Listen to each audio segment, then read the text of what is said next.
Assalamualaikum warahmatullahi wabarakatuh. Waalaikumsalam warahmatullahi wabarakatuh. Apa kabar Malam, semuanya? Pak. Selamat malam. Jumpa lagi setelah Alhamdulillah kemarin sehat, sempat Pak. trouble ya. Jadi malam ini jadwal pengganti itu karena tadi malam sempat ada sedikit kesalahan teknis. Mudah-mudahan tetap semangat untuk selalu memantau Zoom KUP pada malam hari ini. Baik, untuk memulai kita awali terlebih dahulu dengan berdoa, mudah-mudahan diberikan kemudahan dan kelancaran. Berdoa sesuai agama dan kepercayaan masing-masing. Mulai. Bismillahirrahmanirrahim.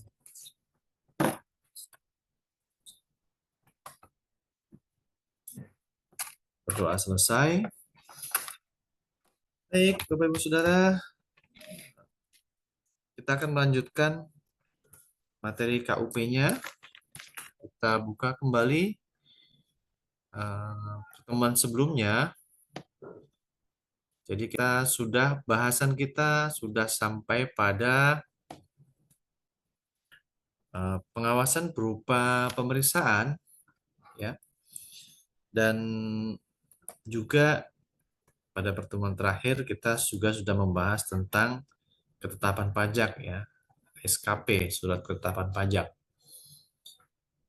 Kalau proses pemeriksaan ini sudah kita bahas, ya, ini prosesnya juga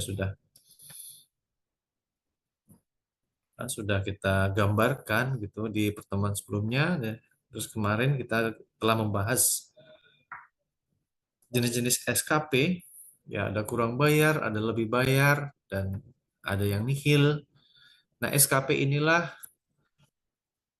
sebagai output dari fase pengawasan gitu ya.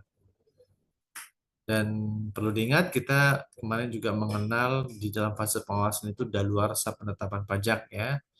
Coba diingat kembali, jadi pasal 13 Undang-Undang KUP itu Direktur Jenderal Pajak itu dalam waktu 5 tahun setelah berakhirnya tahun pajak atau masa pajak atau bagian tahun pajak, selama rentang waktu 5 tahun ini itu Direktur Jenderal Pajak dapat menerbitkan ketetapan pajak apabila uh, ditemukan ketidakbenaran, ya, dalam penyampaian SPT-nya wajib pajak. Nah, ini ada SPT yang sifatnya adalah self assessment ini, ya, pasal 28, pasal 3 dan pasal 4 Undang-Undang KUP. Nah, kemudian kemarin kita sudah sampai di pengawasan dan SKP. Nah, SKP ini pada saat proses pemeriksaan pernah Pak Muhsin sampaikan itu ada prosedur penyampaian pemberitahuan hasil pemeriksaan atau SPHP.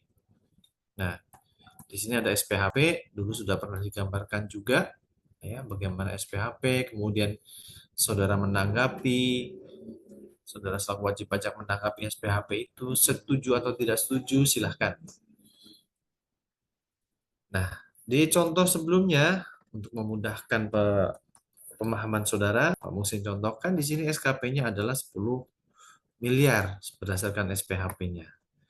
Tapi dari angka 10 ini yang disetujui oleh wajib pajak hanya 3 miliar dan yang tidak setuju adalah 7 miliar.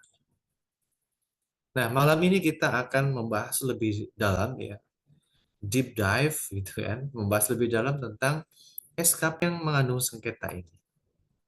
Ya, yang 10 miliar, kemudian saudara hanya setuju selaku wajib pajak hanya setuju 3 miliar ini.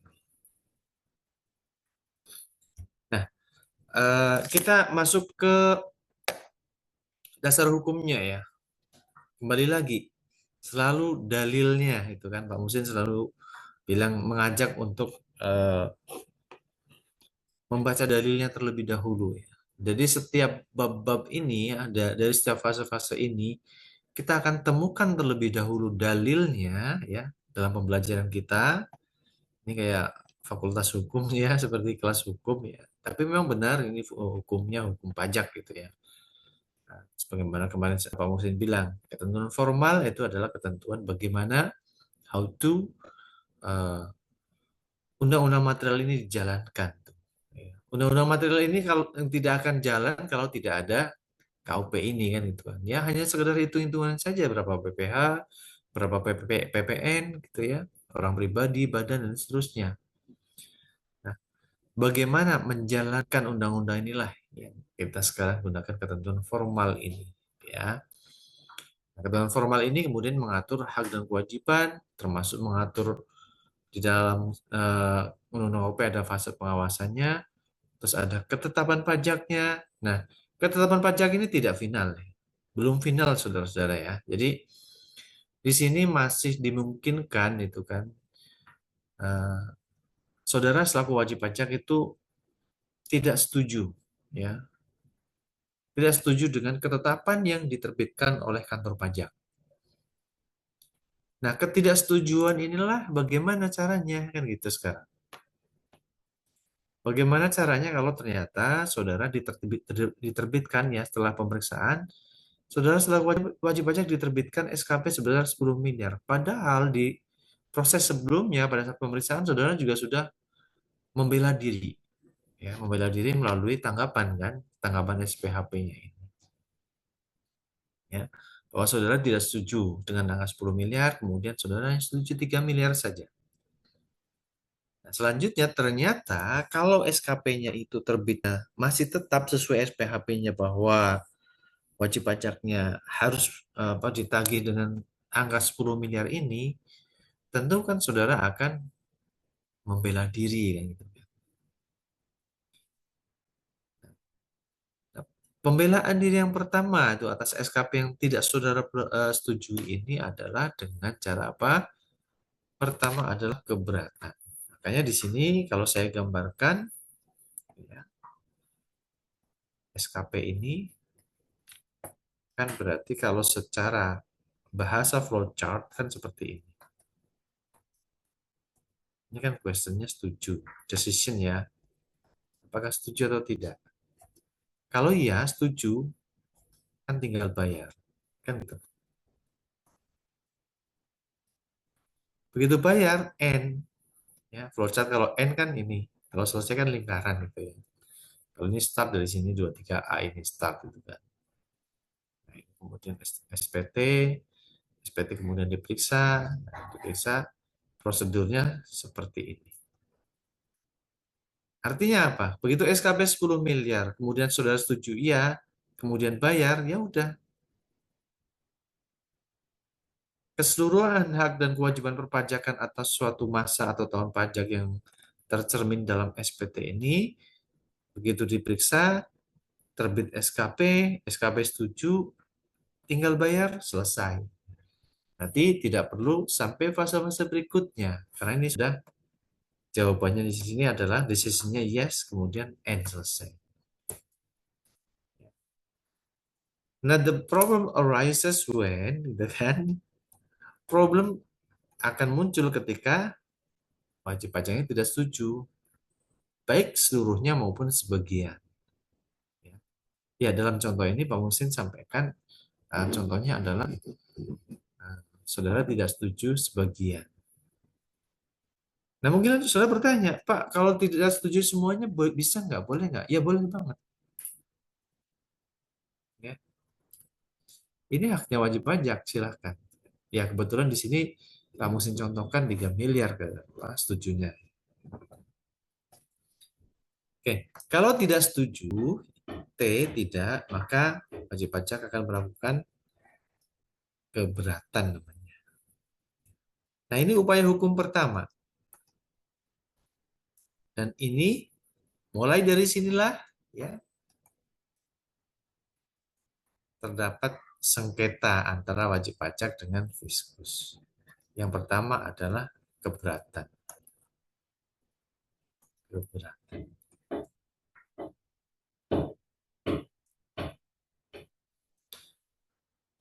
Nah, sekarang keberatan di mana pasalnya? Ada di pasal 25 Undang-Undang KUP. Ya, inilah yang dalil wajib pajak itu dibolehkan tuh kalau wajib pajaknya tidak setuju atas surat ketetapan pajak yang terbit dari kantor pajak.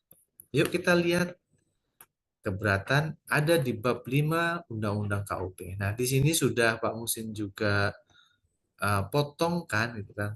Pak Musin gunting yang sesuai dengan materi saat ini.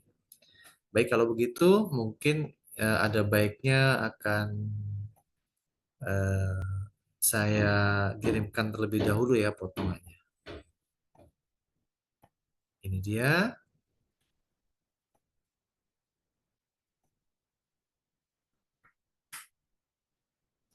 bab 5 keberatan dan banding. Silakan ditangkap terlebih dahulu, kemudian dibuka di gadgetnya masing-masing, di tab tabletnya masing-masing, sambil membuka tabletnya, sambil membuka unit komputernya, kita sama-sama bahas, kita sama-sama cermati bab mengenai keberatan dan banding ini. Ya, ya. Keberatan dan banding, yaitu sengketa pajak, itu diatur di bab 5 Undang-Undang KUP. Nah, kita lihat satu persatu. Pasal 25 Undang-Undang KUP ayat 1, wajib pajak dapat mengajukan keberatan hanya kepada Direktur Jenderal Pajak atas suatu huruf A, huruf B, C sampai huruf E. A, B, C, huruf A sampai huruf D itu surat ketetapan pajak yang kita pelajari sebelumnya. Jadi yang dapat diajukan keberatan itu tidak hanya kurang bayar saja, saudara-saudara. Bahkan nihil atau lebih bayar itu pun dapat diajukan keberatan. Kenapa? Karena misalnya kalau yang nihil, Pak ini kan sudah nihil gitu kan, nggak ada yang perlu dibayar. Kok bisa keberatan? Dia bisa. Karena wajib pajaknya sebenarnya seharusnya dia merasa harusnya mendapatkan lebih bayar kan gitu. Nah, maka SKP nihil itu ya bisa diajukan keberatan. Jadi keberatan tidak hanya atas kurang bayar atau berkurangnya kurang bayar seperti yang Pak Musin contohkan, tidak gitu kan. Tetapi semua jenis surat ketetapan pajak. Lebih bayar pun bisa. Ya misalnya wajib pajaknya mengklaim SPT, di dalam SPT-nya dia mengklaim lebih bayarnya 10 miliar. Tapi ternyata kantor pajak itu menerbitkan SKP lebih bayarnya hanya 3 miliar. Nah, ini kebalikan dari contoh yang kurang bayar ya. Kalau kebalikannya gimana misalnya? Ya ini tadi. SPT-nya menyatakan lebih bayar 10 miliar. Berarti kan expect-nya, harapannya wajib pajak kan dia akan mendapatkan pengembalian yang senilai itu. 10 miliar itu sesuai permintaan di dalam SPT tahunan yang dia sampaikan. Tetapi nyatanya begitu diperiksa, wajib pajaknya hanya diberi lebih bayarnya hanya 3 miliar. Ini kan below taxpayer expectation ya, itu di bawah ekspektasinya wajib pajak. Gitu. Ekspektasinya ya 10-10-nya itu, atau minimal 8 atau 7 lah itu kan. Tapi kantor pajak hanya menerbitkan SKPLP-nya berdasarkan pemeriksaan adalah hanya 3 miliar saja misalnya. Ya, maka ini juga bisa diajukan keberatan kepada Direktur Jenderal Pajak. Atau keberatan apalagi huruf E, pemotongan atau pemungutan pajak oleh pihak ketiga berdasarkan ketentuan peraturan perundang-undangan perpajakan. Nah, ini hal-hal apa saja yang dapat diajukan keberatan? Itu yaitu pasal 25 ayat 1 dari huruf A sampai huruf E. Oke, baik. Lanjut ya.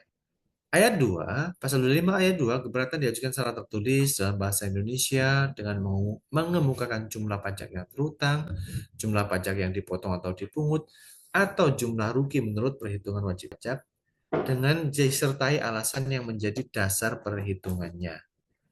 Nah, ini cara pengajuan keberatan ini dalam bahasa Indonesia dan seterusnya. Selanjutnya ayat 3, Keberatan harus diajukan dalam jangka waktu 3 bulan sejak tanggal dikirim surat ketetapan pajak. Jadi ingat saudara-saudara, ketika akan mengajukan keberatan ini ada batas waktunya, ya. Jadi plus 3 bulan setelah tanggal dikirimnya surat ketetapan pajak ini. Nah, ini yang perlu diingat. Karena apa? Lewat dari itu ya sudah. Kesempatan untuk boleh mengajukan keberatan itu sudah gugur, berarti walaupun saudara misalnya SK yang terbit 10 miliar dan saudara hanya setuju 3 miliar, tetapi saudara tidak mengajukan keberatan, ya maka tidak mengajukan keberatan dalam jangka waktu 3 bulan ini, ya maka saudara dianggapnya tidak mengajukan keberatan, berarti kan dianggapnya setuju dengan SKP-nya ini. Ya, ini yang apa namanya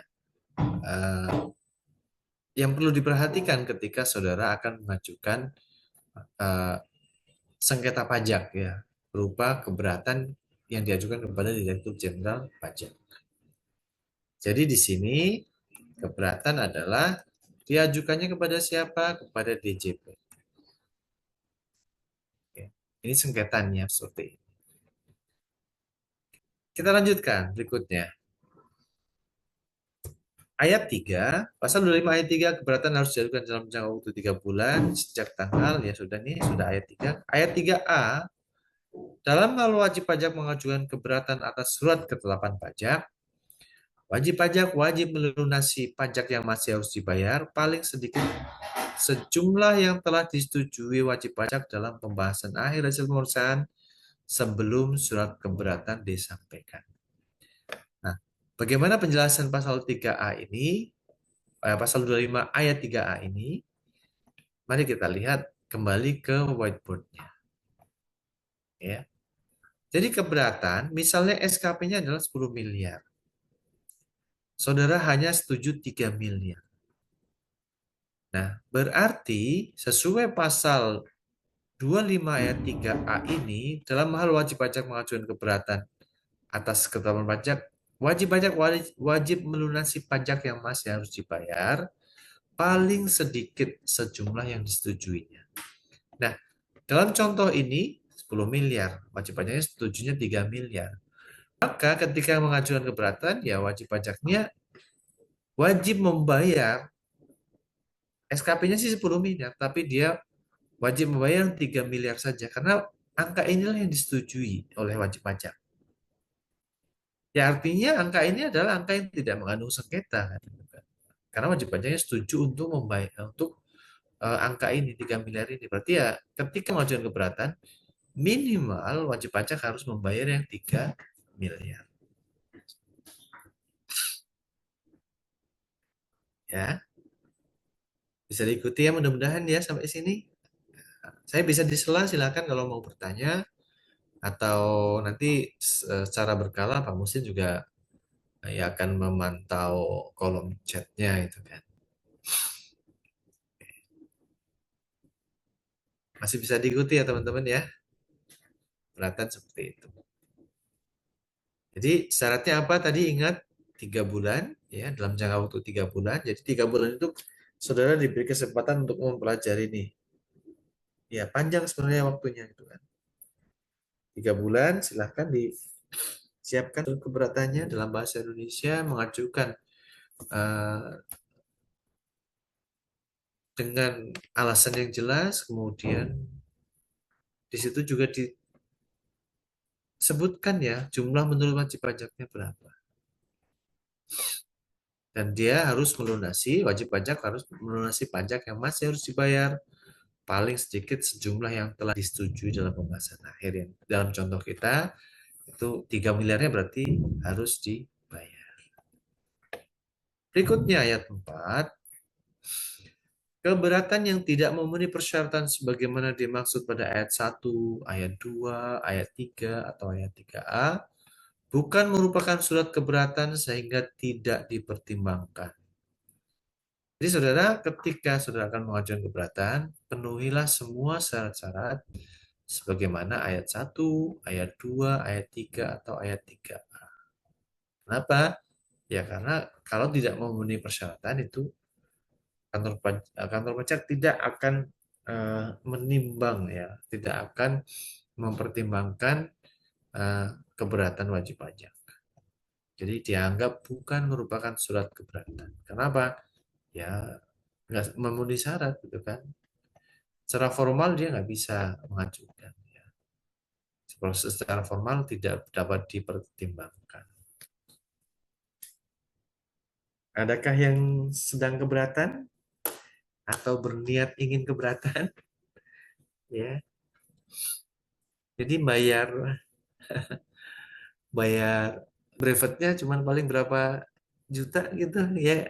Tapi kita dapat ilmu yang bisa untuk mempertahankan sehingga tidak keluar uang untuk pajak sampai berapa miliar misalnya gitu.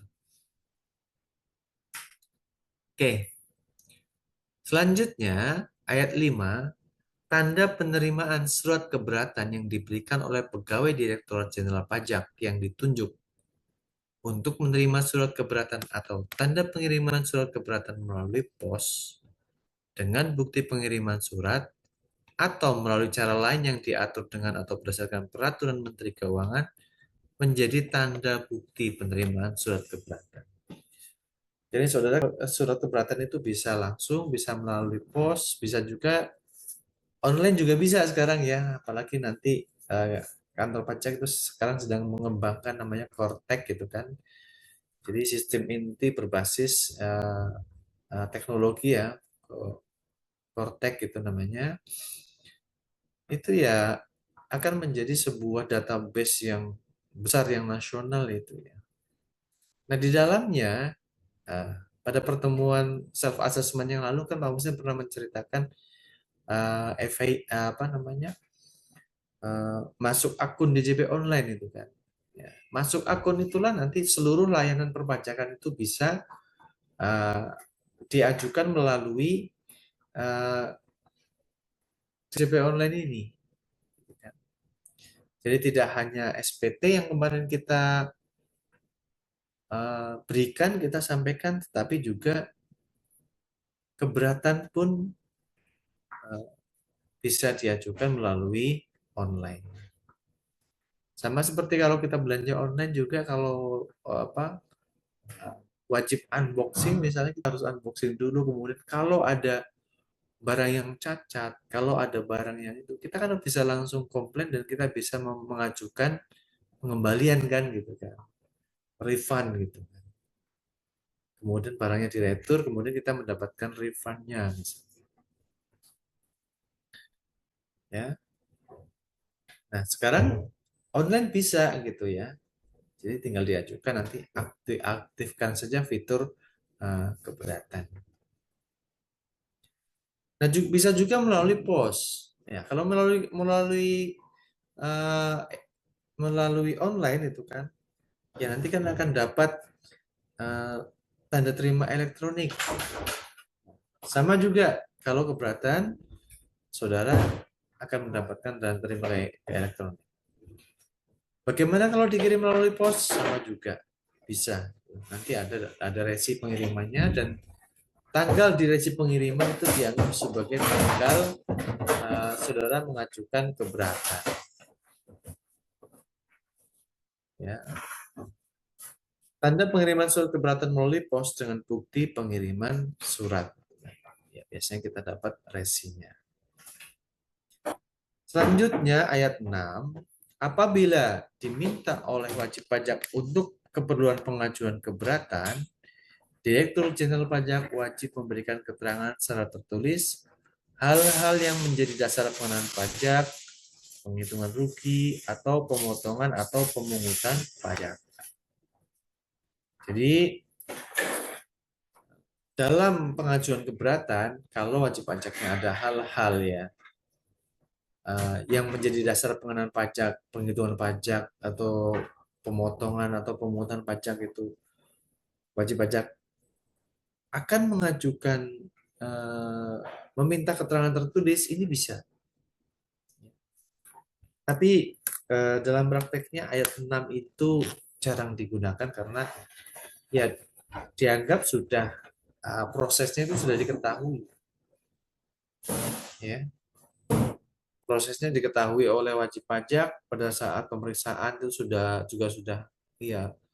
Yang paling krusial kan di PSPHP itu tadi ya, pada saat uh, menyiapkan untuk menjawab SPHP itu memberikan tanggapan SPHP itu sebenarnya juga wajib pajaknya kan sudah uh, paham betul itu kan koreksinya di mana. Ya,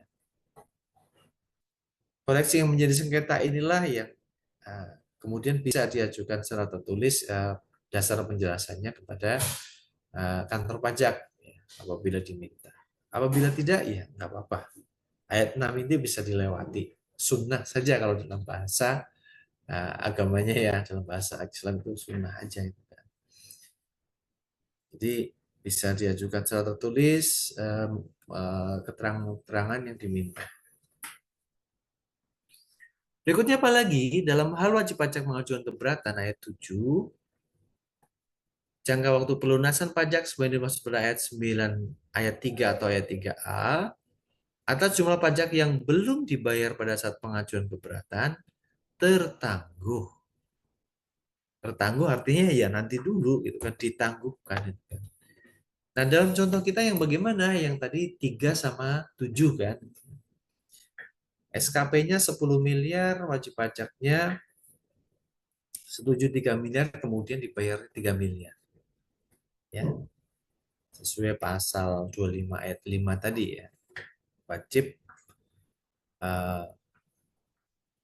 ayat 5 ayat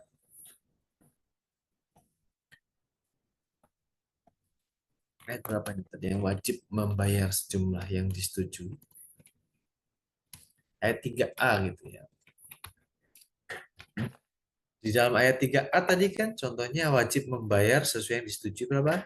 Dalam contoh kita ya 3 miliar ini kan. Jadi ya berarti 3 miliar sudah dibayar. Kemudian sisanya bagaimana? Nah, ayat 7 inilah yang memberikan juga kepastian hukum kepada wajib pajak gitu kan. Atas jumlah yang belum dibayar bagaimana gitu kan? Tertangguh. Di sini bilang tertangguh. Sampai kapan? Sampai dengan 1 bulan sejak tanggal penerbitan surat keputusan keberatan.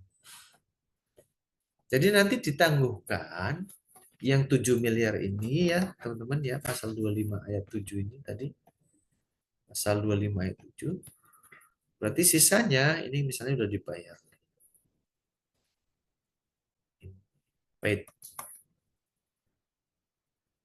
Misalnya sudah dibayar. Ya kalau sudah dibayar ya udah, berarti kan belinya belum yang 7 miliar ini. Ini proses keberatan. Biasanya dalam proses keberatan itu nanti ada panggilan dari kantor pajak. Ya. Karena keberatan ini nantinya petugasnya akan berbeda ya, bukan petugas yang pemeriksa pajak gitu kan. Nanti kantor pajak ada penelaah keberatan. Nah ini dalam bahasa beberapa ahli hukum menyatakan ini peradilan semu gitu ya. Peradilan semu artinya apa? Karena yang menerbitkan SKP siapa? Teman-teman? DJP kan. Tetapi saudaranya masih mengadu pada DJP juga. Tapi nggak apa-apa, ya. Karena memang inilah prosedur yang harus ditempuh ketika saudara tidak setuju atas ketetapan pajak yang dikeluarkan. Inilah yang disebut dalam tata bahasa hukum namanya lex specialis, terujat lex generalis. Secara general, ini masuk ke dalam ranah hukum tata usaha negara ya. Karena ini mengatur hubungan antara negara dengan wajib pajak ya, kepada penyetor pajak.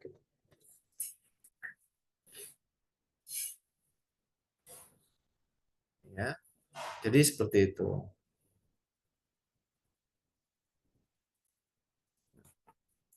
Jadi prosesnya masih diajukannya kepada Direktorat Jenderal Pajak. Padahal yang menerbitkan juga Direktorat Jenderal Pajak ya. Meskipun petugasnya lain, SKP itu oleh pemeriksa pajak, tax auditor, kalau keberatan diajukan kepada DJP.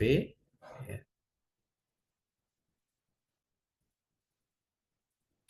SKP itu pemeriksaannya juga dari DJP, keberatan ketika sudah mengajukan keberatan itu juga kepada DJP. Agak aneh mungkin ya, tapi ya memang inilah prosedur yang harus dilakukan. Seperti itu. Terus kemudian pasal 25 ayat berikutnya, ayat 8. Nah ini berkaitan dengan jumlah pajak yang belum dibayar pada saat pengajuan permohonan keberatan, sebagaimana dimaksud pada ayat 1 tidak termasuk sebagai utang pajak, sebagaimana dimaksud dalam pasal 11 ayat 1 dan ayat 1A. Jadi yang belum dibayar bagaimana nasibnya? Nah yang belum dibayarnya bukan termasuk, tidak termasuk sebagai utang pajak. Ini yang saya blok ini ya. Tidak termasuk sebagai utang pajak. Jadi kalau yang 7 miliar itu tidak dibayar, ya karena memang wajib pajaknya karena masih keberatan. Yang merah ini ya. Ketika wajib 3 bulan setelah dikirimnya SKP wajib pajak itu mengajukan keberatan, ya, kemudian keberatannya ternyata secara formal diterima, kan ada proses itu. Ada proses sehingga yang 7 miliar ini bagaimana nasibnya? Ya sudah, 7 miliar itu nggak akan ditagih oleh kantor pajak ya. Karena ayat ini tadi, ayat 8. Jumlah pajak yang belum dibayar pada saat pengajuan permohonan keberatan tidak termasuk sebagai utang pajak. Jadi 7 miliar itu masih tidak termasuk sebagai utang pajak karena masih sengketa kan. Orang yang diperebutkan 7 miliar ini. Kan gitu.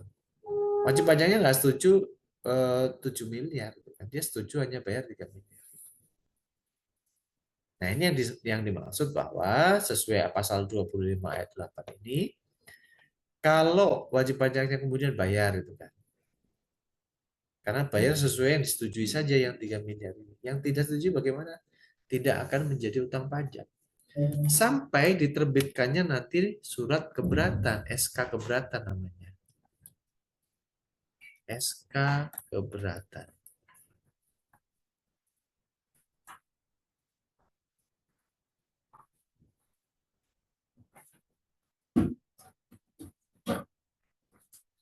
Nah, SK keberatan itu jangka waktunya adalah 12 bulan setelah keberatan itu diajukan. Jadi di sini ada batasan waktunya ya. Jadi harus selesai nih SK keberatan. Kalau enggak ya nanti dianggap diterima.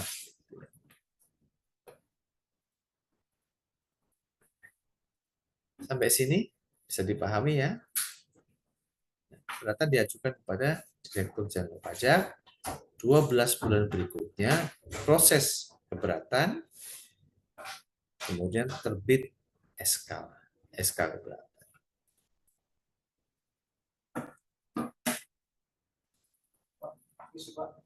Ya, ya silakan. SK keberatan, ya, ini nanti hasilnya bisa antara mengabulkan, menolak, atau mengabulkan sebagian. Jadi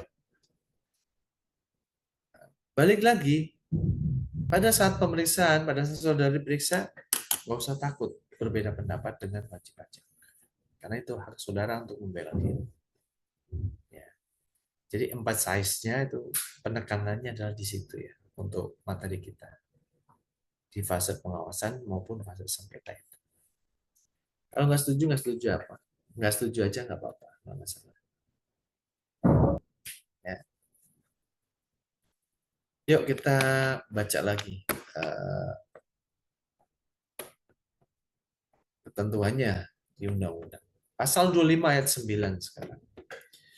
Dalam hal keberatan wajib pajak ditolak atau dikabulkan sebagian. Nah, sekarang gimana kalau ditolak? Nah, kalau ditolak atau dikabulkannya sebagian, kabulkannya sebagian bagaimana? Coba kita lihat.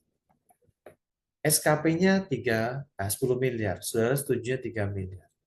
SK keberatannya bilang ditolak.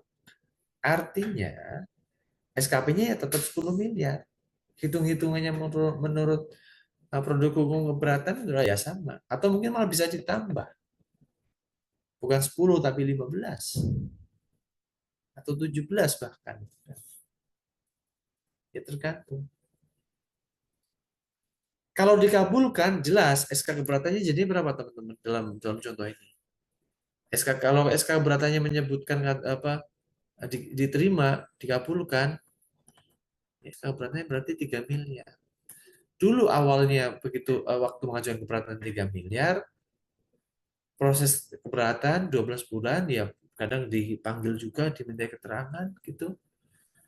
Kemudian terbitlah SK keberatan yang menyatakan pajaknya adalah 3 miliar. Berarti ini kan WP-nya menang ya teman-teman. Kenapa? Mengharapkan 3 miliar, begitu keberatan, dikabulkan keberatannya. Jadi 7 miliarnya dicoret. Menjadi 3 miliar sesuai dengan angka ketika SPHP dan surat ketetapan pajak terbit itu. Ini contoh. Ya. SK keberatan seperti ini. Terus apa nih? Nah, kalau ditolak atau dikabulkan sebagian. Nah, kalau ditolak berarti SK keberatannya gimana? Ilustrasinya? Kalau ditolak ya berarti SK keberatan tetap angkanya SK keberatan angkanya tetap 10 miliar. Berarti kan ini ditolak kan?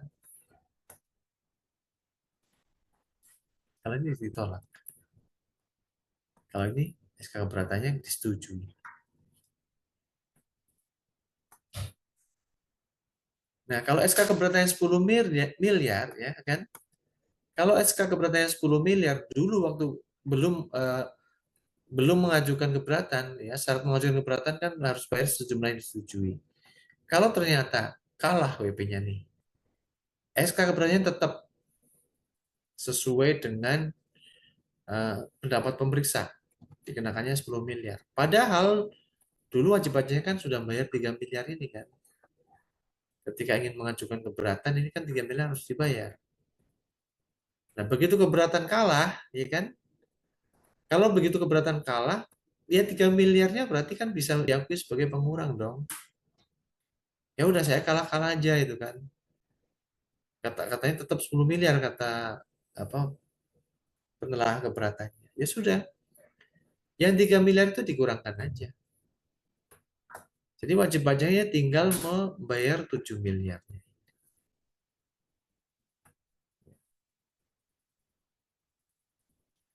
Nah ini kalau WP-nya kalah. Tapi kita lihat ada denda di pasal 25 ayat 9. Dalam hal keberatan ditolak atau dikabulkan sebagian, maka dikenai sanksi sebesar 30%. Nah itu. Jadi tinggal hitung aja sekarang. Karena ini apa? Karena dikenai sanksi. Ya ini kan panjang banget ini prosesnya. Prosesnya memakan waktu lama, sementara seharusnya dulu kalau nggak keberatan, kalau nggak ada sengketa itu wajib pajaknya. Nggak perlu bayar apa, nggak perlu repot-repot. Tapi kalau seperti ini kan jadinya repot memang. Tapi nggak apa-apa ya, memang ini haknya wajib pajak. Silahkan pakai. Kalau nggak dipakai malah sayang.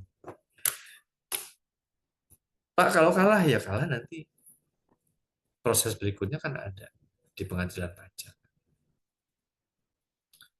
Oke, jadi misalnya kalau ini eh, tidak disetujui keberatannya, tidak diterima keberatannya, tambah 30%, ya kan? Dari jumlah yang kurang dibayar. Jadi 30% ini dihitungnya dari jumlah yang kurang dibayar yang 7M ini. Ini dikenai sanksi.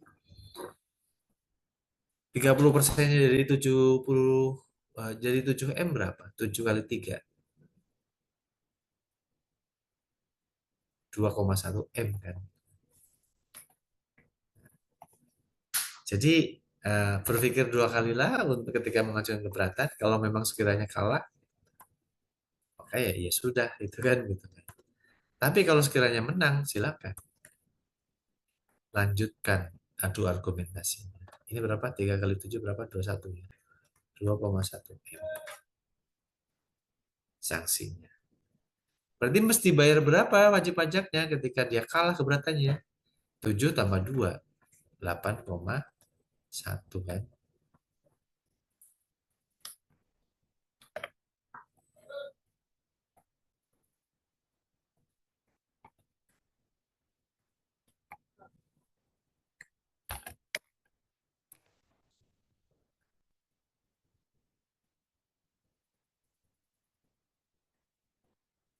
Nah, jadi wajib pajaknya bayarnya 8,1 setelah SK keberatan gitu kan.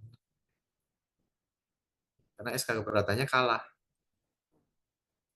Ini contohnya yang SK keberatan yang dikalahkan. Baik seluruhnya, kalau ini seluruhnya. Bagaimana kalau SK keberatannya kalah sebagian? Ya sama, kita hitung aja. Kalau kalah sebagian berarti ada yang dimenangkan, ada yang dikalahkan. Contohnya gimana? Jadi ada yang setuju, ada yang tidak. Sebagian kan berarti. Contohnya ya SK keberatan menyatakan wajib pajaknya misalnya, oke pajaknya 7 miliar aja. Berarti kan turun kan itu. Tadinya 10, saudara tidak setuju. Ya, dalam bahasanya, bahasa Jawanya tawar-menawar ya. Nyang-nyangan gitu kan, ditawar. Ya ketemulah angka 7, ya udah, nggak 10 tapi 7. Berarti kan diturunkan. Tapi belum sesuai ekspektasi. Ekspektasinya kan 3. Nah, inilah disebut sebagai dikabulkan sebagian, contohnya seperti ini. Dikurangi 3M berapa nih?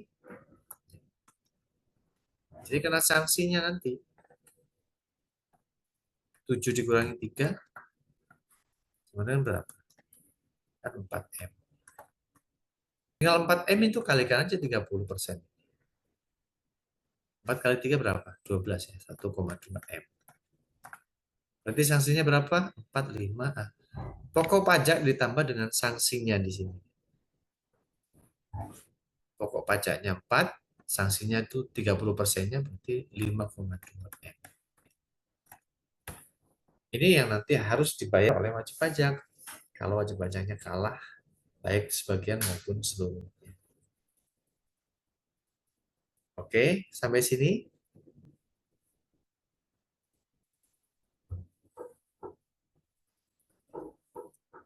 Ada komentar? Ada yang ingin bertanya?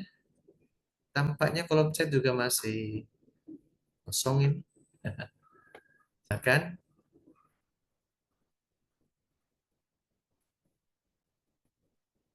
Jelas saya kira kalau ada pertanyaannya. Jadi kalau dikabulkan baik seluruh ditolak sebagian atau seluruhnya nanti akan dikenakan sanksinya adalah 30% sesuai pasal 25 ayat 9. Ayat 10 ayat berikutnya, dalam hal wajib pajak mengajukan permohonan banding, sanksi administratif berupa denda sebesar 30% sebagaimana dimaksud pada ayat 9 tidak dikenakan. So, jadi ini berkaitan dengan fase berikutnya, teman-teman, Bapak Ibu Saudara. Ya. Kalau ternyata nih wajib pajaknya SK-nya tetap 10M. Berarti kan mesti bayar 7 kan.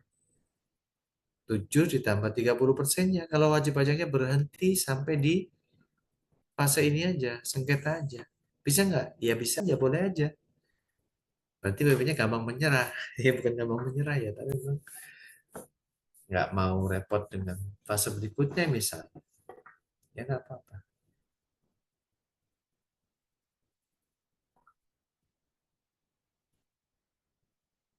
Ya, jadi begitu teman-teman. Yang pertama, fase sengketanya adalah di DJP dengan wajib pajak mengajukan keberatan. Ya. Tapi ingat, ketika keberatan itu ditolak, ya, keseluruhan maupun sebagian saja, sanksinya menanti 30%.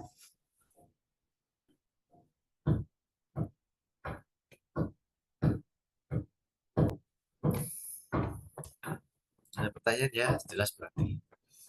Baik, kita lanjutkan. Nah, ini SK keberatan. Ini contohnya, kita ambil contoh yang menolak aja ya. Ya, keberatannya tidak dapat dikabulkan. Misalnya, SK keberatan tetap 10 miliar. Berarti harus bayar, kalau berhenti di sini bayarnya berapa? Ya 7 tambah 30%-nya. Nah, ini berarti ada decision lagi, apakah setuju atau tidak kan itu. Decisionnya ini decision siapa? Ya decision saudara selaku wajib pajak ya. Selaku saudara sebagai wajib pajak ditagih 10 miliar, sementara saudara tidak setuju 7, ya silahkan. Jelas-jelas ini kan berarti WP-nya kalah gitu kan.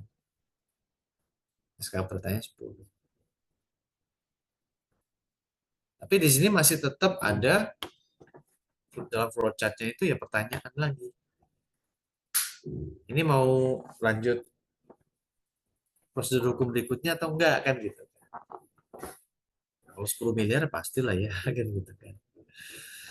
Nah, ternyata ini sama juga seperti SKP ini ketika akan mengajukan keberatan. Ini juga diberi waktu 3 bulan teman-teman untuk menyusun surat keberatan apa? Menyusun surat berikutnya yaitu surat banding yang diajukan kepada pengadilan pajak.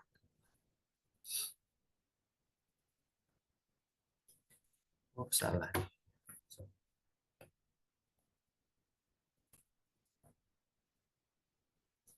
Pertanyaannya kan setuju. Kalau setuju dengan oke 10 miliar ya udah bayar kan N di sini. N, selesai.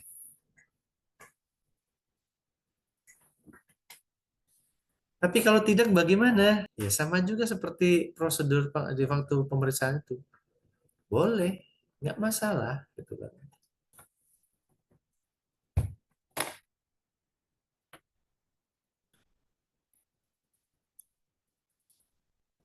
Nah, kalau tidak setuju, maka wajib pajaknya akan mengajukan, disilakan untuk mengajukan banding yang diajukan kepada pengadilan pajak.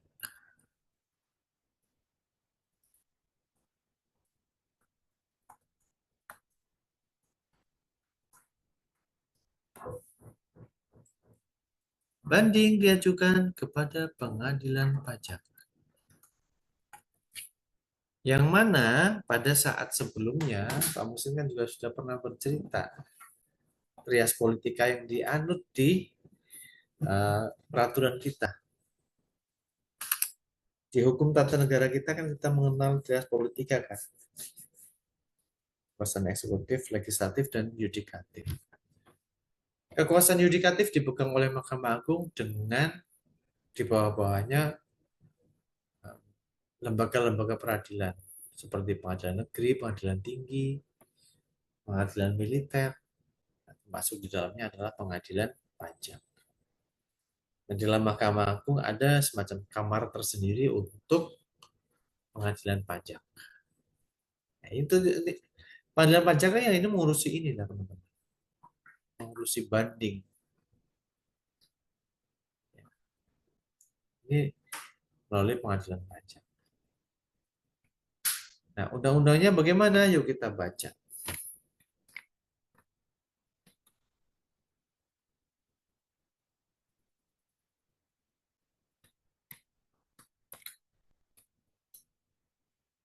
Oke. Oh ya, ini masih pasal 26 itu masih mengenai keberatan. Tadi yang saya Pak Muksin sebutkan pasal 26 ayat 1 ini, Direktur Jenderal Pajak dalam jangka waktu paling lama 12 bulan sejak tanggal surat keberatan diterima harus memberi keputusan atas keberatan yang diajukan. Nah, di pihak wajib pajak, di pihak kantor pajak, begitu wajib pajaknya mengajukan keberatan, kan, maka bergeser nih ke pasal 2. Kalau WP mengajukan keberatan, maka kantor pajak itu harus menerbitkan surat keberatan sebagai surat keputusannya. Nah, dalam hal ini diberi waktu 12 bulan sesuai pasal 26 ayat 1. Ya. 3 bulan sejak tanggal surat keberatan diterima dan harus memberikan keputusan. Jadi kantor pajak nggak bisa seenaknya saja. Kenapa? Begitu ada penerimaan kantor pajak itu menerima keberatannya wajib pajak, sejak tanggal itulah 12 bulan yang akan datang, kantor pajak harus memberikan keputusan. Kalau tidak, maka ya, cacat hukum dan itu bisa diajukan gugatan ke pengadilan pajak. Nah, makanya seperti contoh kemarin Pak, siapa ya Pak Ridwan itu kan, dia menerima SPT dan seterusnya itu kan. Ya mungkin bisa kita bersama-sama ulas kembali kasusnya seperti itu. Ya, bisa diulas lagi.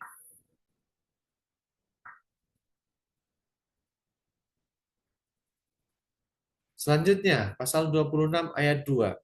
Sebelum surat keberatan keputusan diterbitkan, wajib pajak dapat menyampaikan alasan tambahan atau penjelasan tertulis. Ayat berikutnya, keputusan Direktur Jenderal Pajak atas keberatan dapat berupa mengabulkan seluruhnya atau sebagian. Dikabulkan seluruhnya berarti dalam contoh kita misalnya adalah ya tadi ya sudah saya contohkan sini. Mengabulkan seluruhnya berarti 3 miliar tadi. Bisa menolak. Menolak berarti ya tetap. Atau justru bisa menambah. SKP-nya 10,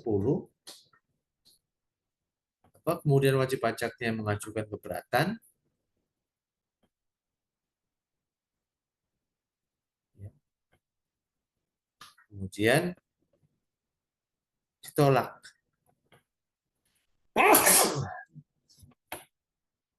Atau malah justru menambah. SKP-nya 10, begitu mengajukan keberatan, wajib pajaknya justru malah ditambah apa, pajak kurang bayar menjadi misalnya 15, ya ya bisa banget ya karena sesuai undang-undang itu juga memungkinkan kan ya. Ada dalilnya ini, mengabulkan seluruhnya, menolak atau menambah, justru malah menambah ya. Besarnya jumlah pajak yang masih harus dibayar.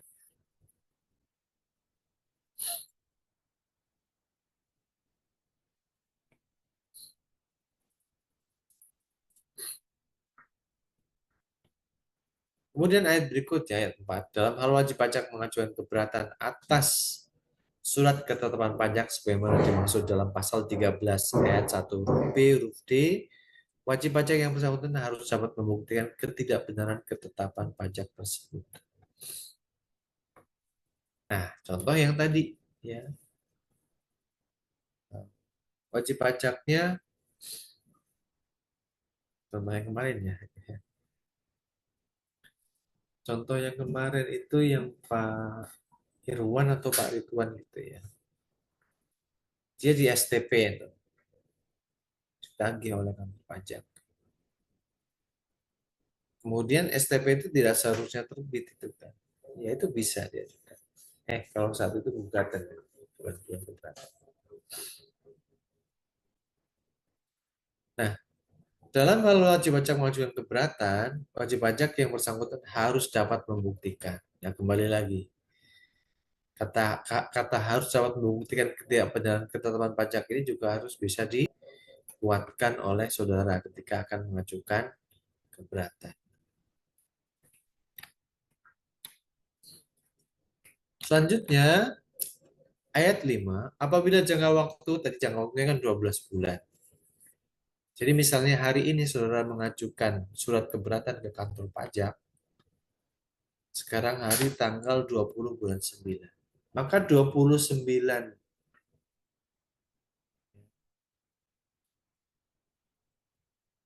bulan 9 tahun depan, tahun 2025, kantor pajak harus menerbitkan surat keputusannya yang memutuskan berapa sebenarnya pajak yang terutang.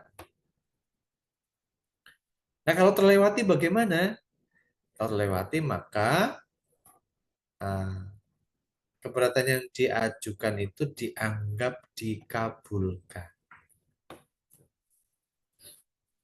Jadi kalau sudah mengajukan keberatan kemudian kok lama nggak dapat panggilan dari kantor pajak untuk membahas, ya udah diamin aja ya Bapak Ibu ya. Ya tunggu saja sampai 12 bulan. Begitu 12 bulan lewat, ya tinggal Bapak tagih aja. Karena itu dianggap dikabulkan. Nah, tapi tentunya kantor pajak juga tidak akan lengah kan gitu kan. Ada selalu pemantauan itu loh. Ini mengajukan keberatan atau tidak kan. Gitu ya. Nah, ini keberatan. Nanti hasilnya adalah SK keberatan. Masih mengenai pasal mengenai keberatan adalah pasal 26A. Tata caranya bagaimana ini mengatur tentang formal ya, formal ketentuan aturannya itu kan. Ketentuan how to-nya ya. Bagaimana tata cara mengajukan keberatan gitu kan. Kemarin kan kita bahas itu how to ya, KUP ini. Ya seperti inilah. Kalau saudara bersengketa gimana? Ya. Nggak setuju dengan kantor pajak gimana? Ya inilah sedang kita pelajari ini.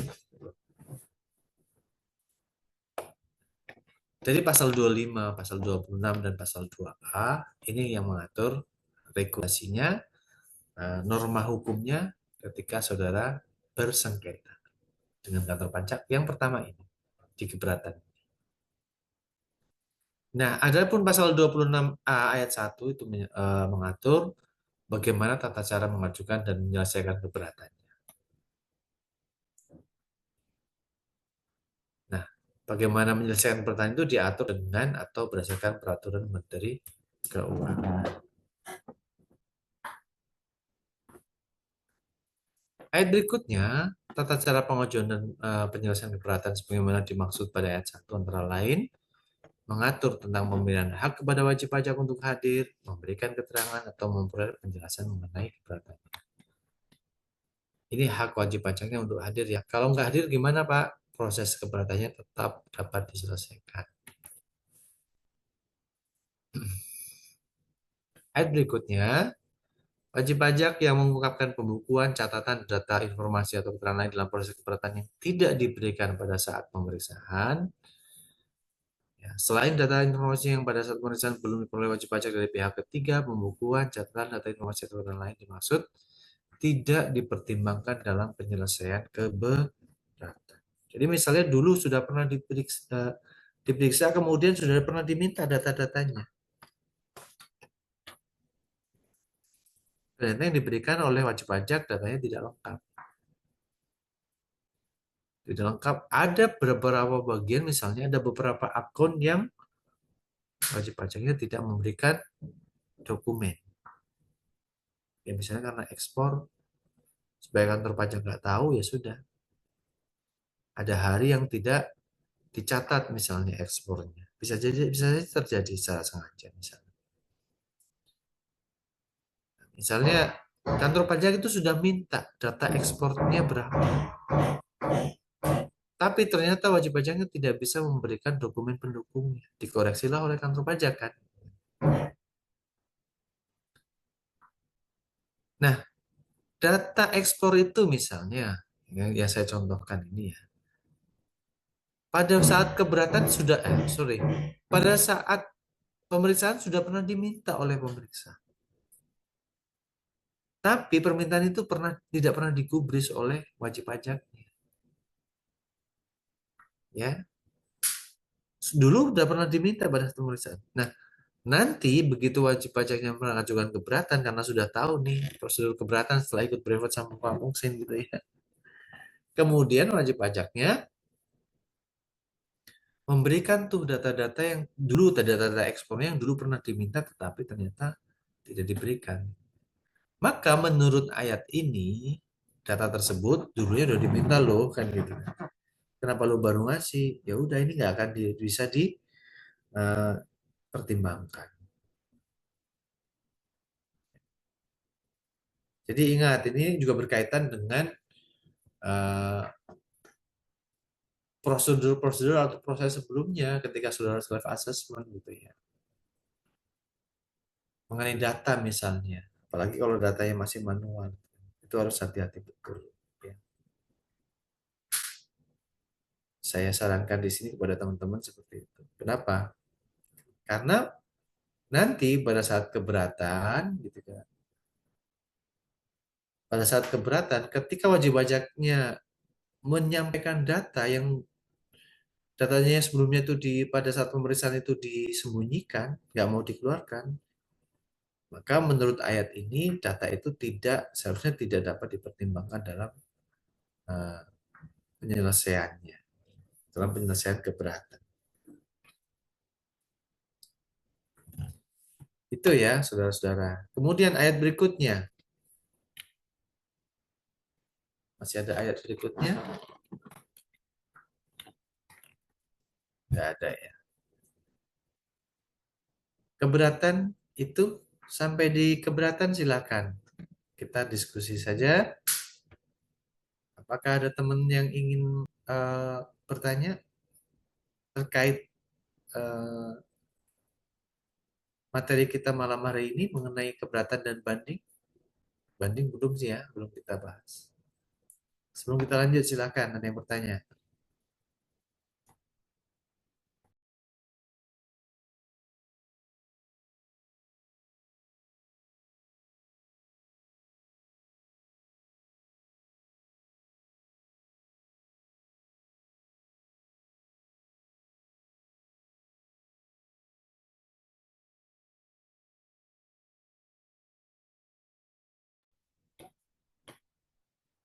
Nggak ada ya. Di kolom chat nggak ada pertanyaan. Oke, kita bisa lanjut. Nah, oke, balik lagi ke whiteboard. Nah, bagaimana Pak Musin kalau keberatan itu ya sudah selesai semuanya ya, kita bahas nih pasal 25 sampai pasal 26 dan pasal 26. Itu aja teman-teman kalau untuk keberatan. Nah, sekarang balik lagi ke contoh apa namanya di whiteboard ini. Sekarang pertanyaan 10 ada yang tidak disetujui. Ternyata ada yang tidak disetujui oleh WP. Karena SK pertanyaan 10 miliar tetap sesuai dengan pemeriksaan. Dan saudara tetap kekeh dengan angka 3 miliarnya itu. Ya sudah, dilanjutkan aja pertempurannya gitu kan. Dilanjutkan aja sengketanya dengan penyelesaian sengketa berupa banding di pengadilan pajak. Nah, ini banding di pengadilan pajak. Nah, dulu di awal-awal jumpa, kan Pak Musin sebutkan eksekutif, legislatif, dan yudikatif. Kekuasaan tinggi negara. Walaupun yang paling disorot ya kekuasaan eksekutifnya presiden kan gitu kan. Tapi ternyata sebenarnya ada lembaga lain ya, kekuasaan tinggi negara, legislatif dan yudikatif. Nah, di sini ada Mahkamah Agung, wilayah kewenangan untuk wajib pajak, eh, kewenangan eh, peradilan ya. Kewenangan peradilan tertinggi adalah di Mahkamah Agung. Termasuk nanti ketika wajib pajaknya akan mengajukan banding ke pengadilan pajak, berarti di sini di bawahnya Mahkamah Agung itu ada badan-badan peradilan ya teman-teman ya Bapak Ibu Saudara. Ada pengadilan negeri ya, ini pengadilan tingkat pertama. Kemudian berikutnya pengadilan tinggi. Setelah pengadilan tinggi baru di Mahkamah Agung kan gitu.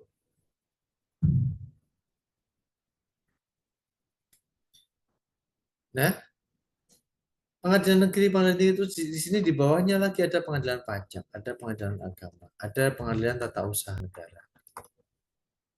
Jadi pengadilan pajak Bapak Ibu Saudara ini ada di wewenang Mahkamah Agung. Ya. Nah, ketika saudara banding mengajukan banding ke pengadilan pajak, ya, artinya saudara ini sudah masuk ke ranah peradilan yang sebenarnya ya, bukan peradilan semu. Kalau keberatan kan peradilan semu. Kenapa? Orang yang menerbitkan DJP, saudara SK keberatan, gitu mengajukan keberatan, yang menerbitkan DJP juga kan. Tapi ya ini memang lex spesialis. Undang-undang pajak kan lex spesialis. Jadi eh, keberatannya itu diajukannya ke Direktur Jenderal Pajak terlebih dahulu. Ya. Baru diajukannya ke pengadilan pajak. Nah, ini. Sebagai kewenangan yudikatif adalah di Mahkamah Agung. Baik, kita masuk ke banding. Banding adalah ada di pasal berapa, saudara-saudara? Pasal 27 ya. Ini kelanjutan karena ini antara keberatan dan banding ini masih dalam satu bab di Undang-Undang KUP. Yaitu bab 5 tadinya. Nah, kita baca sekarang itu ketentuan mengenai banding. Pasal 27 ayat 1, wajib pajak dapat mengajukan permohonan banding hanya kepada Badan Peradilan Pajak. Atas apa? Atas SK keberatan. Nah, saudara-saudara, berarti yang diajukan banding itu atas apa? Atas SK keberatan. Yang ini. Sama ketika saudara mengajukan keberatan. Keberatan atas apa? Atas surat ketetapan pajak, SKP. Cara bahasa hukumnya kan seperti itu. Jadi kalau saudara selaku wajib pajak mengajukan keberatan, keberatan atas apa? Keberatan atas SKP yang terbit oleh kantor pajak setelah diperiksa. Banding, banding atas apa? Sudah kita tidak bicara lagi SKP karena SKP itu sudah menjadi putusan yang namanya SK keberatan. Begitu saudara nggak setuju, saudara mengajukan banding berarti dibalik nih. Banding atas apa? Atas SK keberatan. Kan gitu. Jadi bukan banding atas SKP, bukan. Walaupun di dalam SK keberatan itu nanti kan juga tercantum SK keberatan atas PPh Badan nomor sekian-sekian, atas SKP nomor sekian. Itu sana disebutkan. Ya, itu Bapak Ibu Saudara. Banding diajukan kepada pengadilan pajak, yang mana pengadilan pajak itu adalah di bawah kewenangan yudikatif Mahkamah Agung. Ya. Hanya kepada Badan Peradilan Pajak ini. Kenapa? Kenapanya adalah ada di whiteboard ini. Hanya kepada Badan Peradilan Pajak. Kemudian ayat berikutnya, ayat 2. Putusan pengadilan pajak merupakan putusan pengadilan khusus di lingkungan peradilan tata usaha negara. Nah, peradilan khusus di bawah PT UN. Peradilan tata usaha. Ya, makanya kalau Mahkamah Agung kan nggak satu orang tapi dibantu oleh Hakim Agung Pidana, Hakim Agung Perdata, Hakim Agung Tata Usaha Negara, gitu kan. Ya. Ya, itu nanti mereka menghakimi atas masing-masing jenis ininya peradilan. Kalau pajak, jenis peradilannya adalah jenis peradilan PTUN, ya, Peradilan Tata Usaha Negara.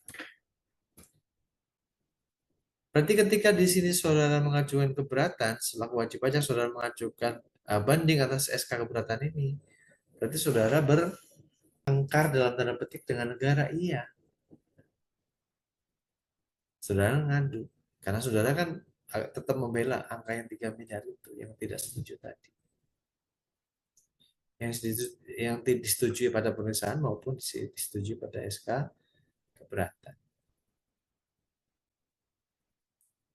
Diajukanlah banding ke pengadilan pajak dengan kuasa pasal 27 ayat 1 dan ayat 2. Oke, kita baca ayat satu persatu ya. Ayat 3 kemudian permohonan sebagaimana dimaksud pada ayat 1 diajukan secara tertulis dalam bahasa Indonesia. Ini sama juga di ketentuan sebelumnya mengenai keberatannya. Banding juga sama. Permohonan diajukan secara tertulis dalam bahasa Indonesia dengan alasan yang jelas paling lama 3 bulan sejak surat keberatan diterima dan dilampiri surat keputusan keberatan tersebut. Ayat 4 dihapus, ayat 4A apabila diminta pengajuan keberatan banding, Direktur Jenderal Pajak harus memberikan keterangan secara tertulis. Hal-hal yang menjadi dasar surat keputusan keberatan yang diterbitkan paling lama 1 bulan sejak permintaan tertulis diterima oleh Direktur Jenderal Pajak. Ini sama juga ketika diminta pada saat mengajukan keberatan juga sama. Banding juga sama. Banding bisa saudara meminta keterangan. Berikutnya dalam hal mengajukan banding ayat 5A, jangka waktu pelunasan sebelum dan seterusnya atas jumlah pajak yang perlu dibayar pada saat pengajuan keberatan tertangguh sampai dengan 1 bulan. Artinya apa? Saudara ketika mengajukan keberatan nih, SK keberatan tetap 10 miliar. Kan berarti masih sisa berapa? 7 miliar kan? 7 miliar yang mestinya harus dibayar lagi tetapi wajib pajaknya mengajukan banding. Nah, yang 7 miliar ini yang seharusnya dibayar kemudian wajib pajaknya masih mengajukan banding di penyelesaian sengketa itu bagaimana statusnya? Status yang itu adalah jumlah yang belum dibayar pada saat pengajuan keberatan tertangguh. Sampai kapan? Sampai sejak terbit putusan banding. Nah, berarti yang 7 miliar ini kapan bayarnya? Tertangguh. SK keberatannya kan tetap menyebutkan 10 miliar kan ya. Sementara wajib pajaknya setujunya 3 dan sudah dibayar. SK keberatannya terbitnya 10. Berarti kan masih harus dibayar 3. Ya. Seharusnya bayar 3, seharusnya bayar 7 lagi. Kan berarti udah hitung sudah keluar utang pajaknya lagi, utang pajak. Utang pajaknya berapa? 7 tadi kan yang harus dibayar. Nah, yang 7 ini belum menjadi utang pajak kalau wajib pajaknya mengajukan banding. Banding kan berarti kan masih penyelesaian sengketa ya, toh. Gitu loh. Karena masih dalam proses sengketa berarti yang 7 miliar itu ya nggak bisa ditagih juga gitu loh. Sama pada saat keberatan kemarin. Karena wajib pajaknya hanya setuju 3 aja.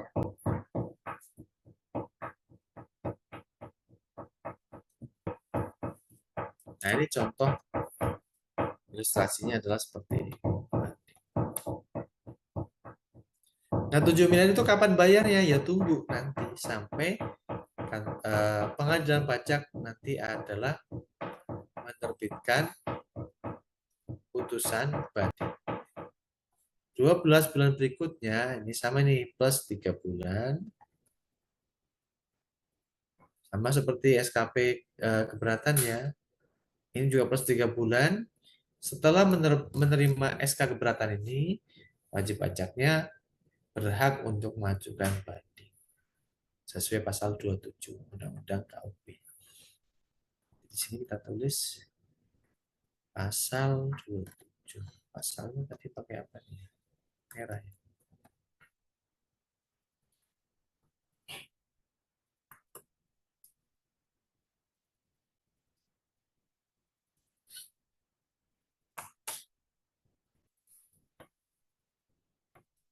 Jadi sisa yang 7 miliar itu belum dibayar dan belum menjadi utang pajak karena wajib pajaknya masih banding. Gampangnya seperti itu. Nah, sekarang kita lanjut pasal 5D. Ini juga harus hati-hati juga. Kita harus mencermati pasal ini juga ketika saudara akan mengajukan banding. Kenapa? Kalau bandingnya ternyata ditolak atau dikabulkan sebagian, maka sesuai pasal 27 ayat 5D ini ada denda sebesar 60%.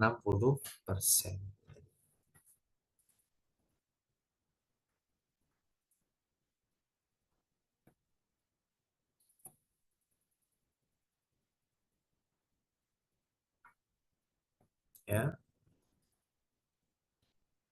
Jadi misalnya nih, ini sekarang putusan banding, teman-teman. Putusan banding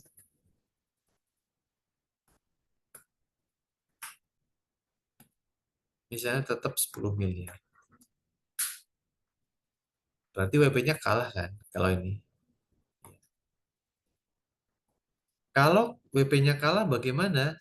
10 miliar, berarti kan dia harus bayar 10 miliar. Tapi dulu kan udah pernah bayar 3. Berarti kurangnya berapa? Berarti kan 7 miliar. 7 miliar nanti akan dikenai sanksi kalau wajib pajaknya ini tadi sama. Ada desisnya, setuju atau tidak. Kalau setuju bayar, selesai. Semua semua muaranya ke arah selesai. Cuman memanjang ke kanan atau enggak. Gitu kan. Putusan banding, misalnya kalah, saudara masih bayar lagi 7 miliar ditambah dengan 60%. Nah, itu loh.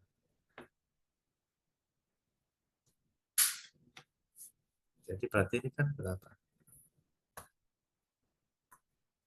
7M kan? Mesti bayar lagi. Karena WP-nya kalah. Tambah 60%. Berarti berapa? 60%-nya dari 7M berarti berapa? 7 kali 6, 3, 6, 42. 4,2 M. 7 tambah 4,2 berarti 11. 1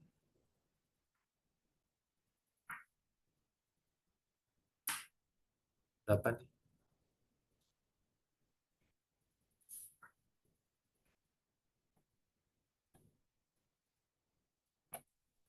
Ya, 7 miliar ditambah 60%. Kan ini berarti 4,2 M. Ini termasuk sanksinya kalau saudara, nah ilustrasinya ini ya, kalau saudara maju ke peradilan berikutnya itu peradilan pajak, ternyata kalah, maka sanksi 60%. Kalau di keberatan tadi sanksinya berapa? 30% sanksi. Jadi silakan pikir-pikir lagi kalau ingin mengajukan banding, karena apa? Nah ini sanksinya. Ya, sanksinya 60%. Kalau sebelumnya 30%. Cuman jangan takut, biasanya kalau dibanding banyak yang menang WP-nya kan gitu.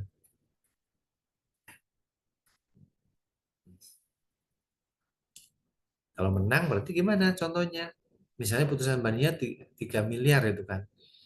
Ya udah nggak perlu dibayar lagi karena wajib pajaknya dulu pernah sebelum mengajukan keberatan kan sudah pernah membayar yang 3 miliarnya itu. Nah, ini sekarang contohnya kalau kalah. Contoh kalau kalah terus ya gitu, supaya dapat mendekati. Kalau menang ya lancar-lancar aja. Baik, sampai sini.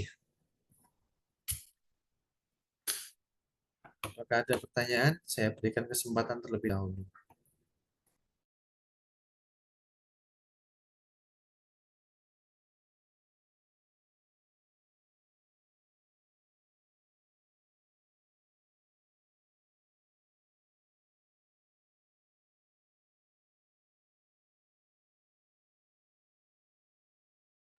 Oke, ada lagi? Nggak ada yang bertanya nih. Kemarin siapa yang bertanya? Pak Ridwan. Pak Ridwan, Ridwan apa sih?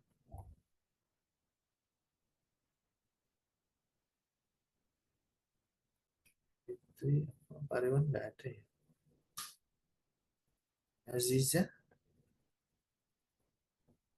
jelas ya semuanya ya.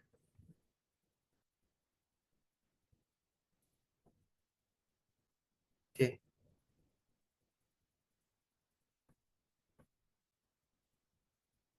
nah ini putusan banding seperti ini. Yuk kita baca berikutnya. Jadi ada 60% ya dari jumlah pajak berdasarkan putusan kembali. Oh ini peninjauan kembali.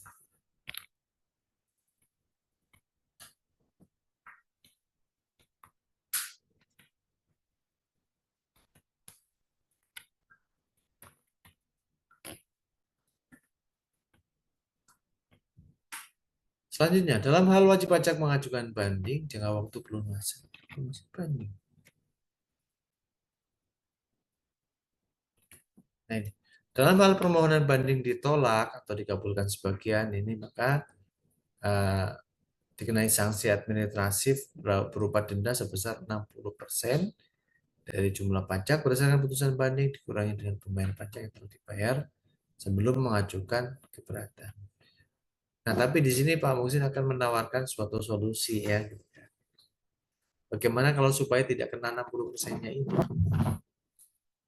ya kan? Atau tidak kena 30%-nya ini. Ya, silakan solusinya adalah saudara ketika mengajukan keberatan atau mengajukan banding, awalnya dulu itu berarti di keberatan ini ya, bayar aja dulu semua. Ya, saran Pak Muhsin.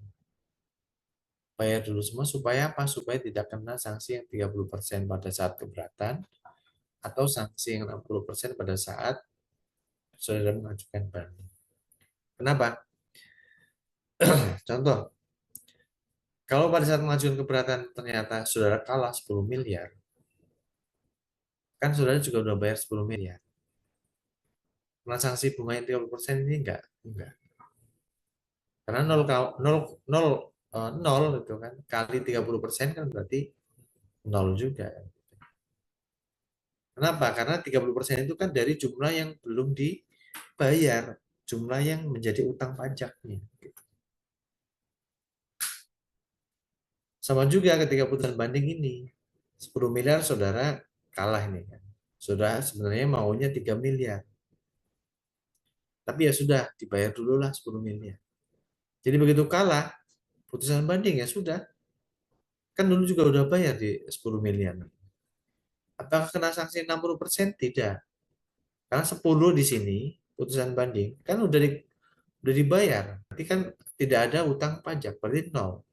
0 kali 60%, ya 0 kan. Nah, jadi ini tips, triks ketika saudara akan mengajukan banding. Sampai dibanding ini, nggak ada pertanyaan lagi ya.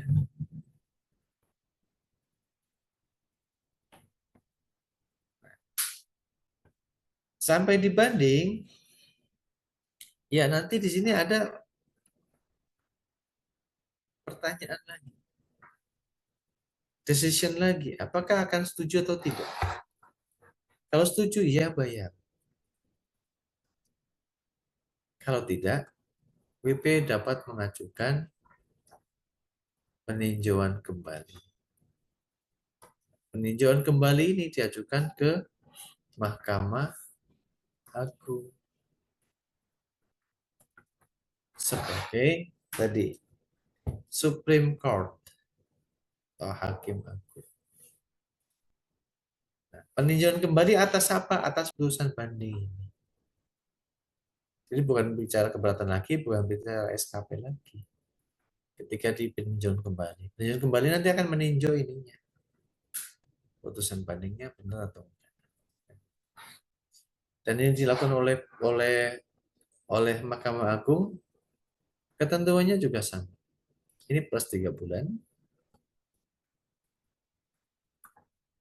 Dan penyelesaiannya di sini adalah 12 bulan. Penyelesaian ini berupa produk hukumnya putusan peninjauan kembali Mahkamah Agung. Nah, fase sengketa dan fase penyelesaian sengketa. Seperti itu. Jadi bagaimana bersengketa di pengadilan pajak? Seperti ini. Jadi setelah mempelajari ini, saudara akan tahu bagaimana menyelesaikan sengketa di bidang perpajakan itu flow-nya adalah seperti ini. Ya, hampir sama sebenarnya. Semuanya nanti akan bermuara di pengadilan Mahkamah Agung, gitu kan. Kalau masih belum puas dengan peradilan-peradilan sebelumnya. Ya, contoh di pengadilan pidana atau perdata kan juga sama ya. Jenderal Sambo sekarang dulu di pengadilan negeri kan dihukum hukum mati katanya ya, jenderal polisi itu. Tapi ternyata sekarang juga kita nggak dapat beritanya, atau Pak Muksin itu yang nggak update aja tuh mungkin. Ya konon Jenderal Sambo malah justru di Mahkamah Agung ketika mengajukan, bukan PK ya, kasasi ya. Ternyata dia menang, tidak di hukuman mati. Tadinya kan hukuman mati ya Sambo ya. Menjadi berapa? Seumur hidup atau penjara 20 tahun. Karena pembunuhan kan hanya itu aja sih. Kemungkinan apa, penegakan hukumnya. Nah itu contoh aja itu dalam pengadilan pidana. eh, Contohnya kasus Sambo di awal dia kena hukuman pidana mati. Tidak setuju, itu kan baru pengadilan negeri saudara-saudara ya. Pengadilan negeri Jakarta Selatan atau Jakarta mana itu kemarin.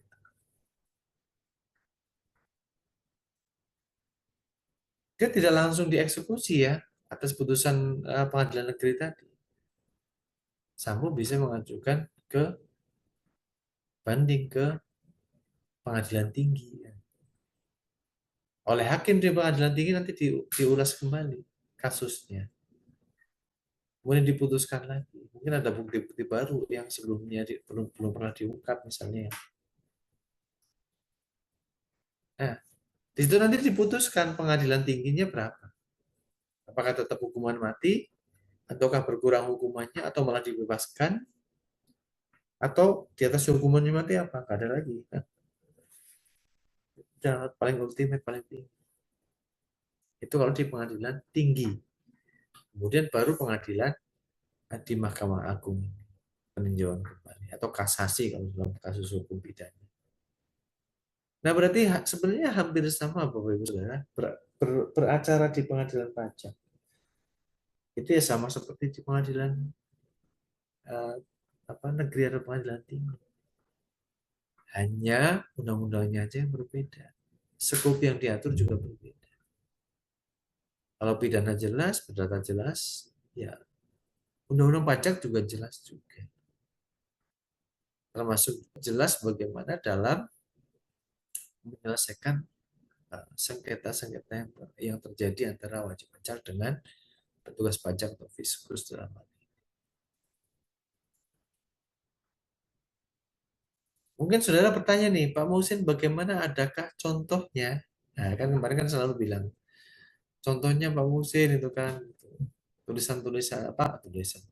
Hitung-hitungannya. Nah, hitung-hitungannya kemarin juga sudah Pak Musin sebutkan. Nah, sekarang Pak Musin sebelum mengakhiri ini ada contoh ya. Ada contoh, mari kita sama-sama baca ya, contoh putusan banding. Nah, ini sudah saya downloadkan dari Pengadilan Pajak, putusan banding PT Bukit Asam. Ini nggak perlu disembunyi-sembunyikan lah PT-nya apa itu kan, karena ya putusan banding di Pengadilan Pajak itu memang dapat diakses gitu kan. Bahkan eh, proses peradilan pajaknya, proses beracara di pengadilan pajaknya pun juga boleh dihadiri oleh pihak lain, mahasiswa misalnya. Atau kalau mungkin saudara pengen apa namanya, di kelas kita ini ada praktek itu menghadiri sidang banding, silahkan itu nanti bisa diajukan permintaannya itu kan. Satu kelas saja semuanya untuk supaya tahu itu kan bagaimana beracara di pengadilan pajak itu seperti apa, silakan aja. Nanti dikoordinasikan dengan teman-teman untuk meminta izin kepada pengadilan pajak untuk bisa mengikuti sidang.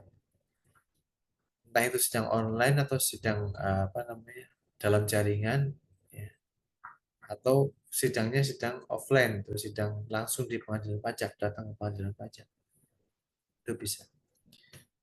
Sebentar nih masih nunggu putusan banding sedang saya kirimkan ya. Sambil menunggu, ayo silakan. Ada yang berniat ingin mengajukan keberatan atau banding? Ya, ini cocok untuk ketika saudara saat ini sedang di fase pemeriksaan misalnya. Itu saudara bisa, oh ternyata ketika diperiksa ya nggak usah takut aja. Pemeriksa juga manusia kok. Yang penting adalah saudara punya argumentasi aja. Oke, putusan banding ini masih lama banget. Coba ya, 40. Contoh putusan banding.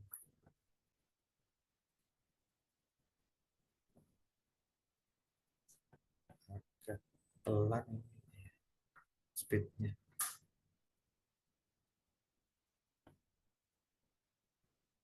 Jadi setelah ini silahkan itu kan kalau yang belum pernah mengajukan upaya hukum seperti ini boleh aja dicoba ini.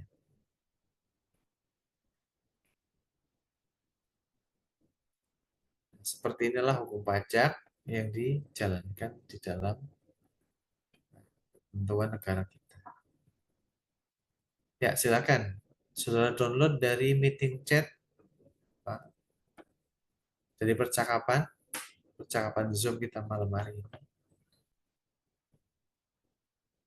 Putusan banding.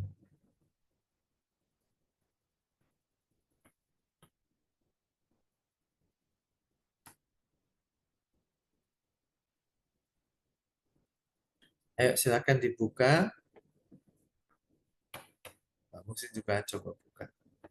Ini contoh putusan pengadilan pajak. Apa nanti ini saya minta kalian ngeresum satu-satu ya. Meresum kasus, kemudian melaporkannya ke saya.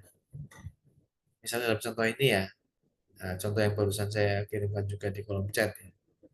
Siapa aja yang bersengketa? Gitu kan. Paling pertanyaan mungkin begitu. Ya pasti ketahuan. Oh ini Bukit Asam. Berarti yang lawan transaksinya siapa? Ya kantor pajak kan. Tentang apa? Tentang PPh Badan itu dalam contoh. Nah, saya sarankan kepada saudara-saudara, sesekali dalam hidup, apalagi saudara belajar privat, belajar KUP, di KUP itu belajar undang-undang, belajar aturan, sekali-kali Pak Muksin akan menyarankan saudara untuk membaca satu saja salinan putusan pengadilan pajak dan coba dalami kasusnya apa. Mungkin nanti di suatu saat saudara menjadi tax manager misalnya, jadi perusahaan saudara, saudara bisa brainstorming di situ. Kenapa wajib pajaknya kalah? Kenapa atau sebaliknya kenapa kantor pajaknya kalah? Argumentasinya apa? Nah, ini dicontohkan di dalam putusan banding. Yuk kita lihat. Jadi ini yang mengajukan banding siapa? PT Bukit Asam Tbk. Kebetulan usahanya terbuka ya. Diwakili oleh siapa? SR Suyono dan Aulia Rizky Wicaksono. Kemudian melawannya siapa? Direktur Jenderal Pajak. Dan seterusnya ini sampai 126 halaman. Silakan untuk pembelajaran sebenarnya saya akan menganjurkan saudara untuk membaca seluruh dalam sekali dalam seumur hidup seluruh putusan pengadilan pajak ini. Urutkan coba silakan. Apa namanya, kasusnya apa, kemudian kenapa alasan wajib pajak yang mengajukan banding ke pengadilan pajak ke hakim pajak, kemudian apa yang ditangkis oleh kantor pajak atas argumentasi yang dibuat oleh pemohon banding. Nah, ini ada contohnya di sini. Nanti diulas kasusnya apa, pertimbangan hakimnya seperti apa, kemudian sampai hakim memutuskan. Dalam contoh ini sih antara Bukit Asam dengan negara, ternyata Bukit Asamnya yang kalah. Ya, permohonan banding yang diajukan oleh PT Bukit Asam itu kemudian diterima oleh uh, hakim. Sehingga SKP sebelumnya mungkin sebelumnya besar, ya karena ditolak, maka sesuai dengan kehendaknya wajib pajak dong. Wajib pajaknya yang benar. Nah, ini Bapak Ibu Saudara, contohnya sudah saya berikan. Silahkan dibaca bagaimana argumentasi yang dibangun oleh wajib pajak dan bagaimana argumentasi yang dibangun oleh uh, kantor pajak itu nanti akan diadu dan kemudian dipertimbangkan oleh hakim. Mana yang benar, mana yang salah. Nah, ini menyangkut kalau perusahaan-perusahaan terbuka uang yang tidak kecil kan, tidak hanya 100.000, 200.000, tapi bisa ratusan miliar kan itu terlibat di dalam. Baik, sampai sini ada pertanyaan. Ini salinan putusan pengadilan banyak contoh. Dan ini bisa saudara buka, silahkan nanti di Sekretariat Pajak daftar putusan pengadilan pajak. Baiknya nanti saya kopikan dulu ya ininya ya, linknya, daftar putusannya.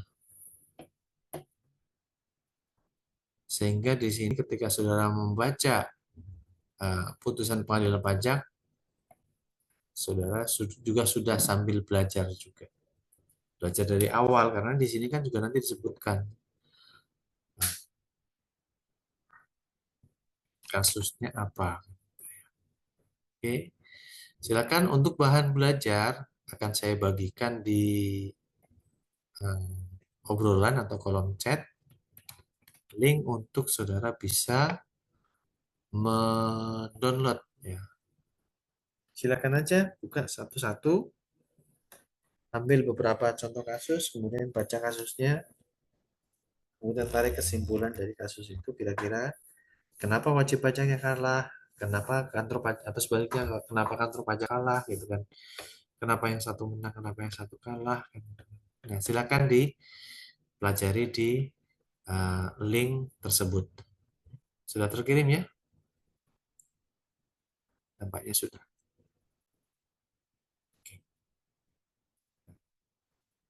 Kenapa Pak Musin ajak saudara-saudara untuk membaca ini? Paling tidak sekali. Nah, karena itu.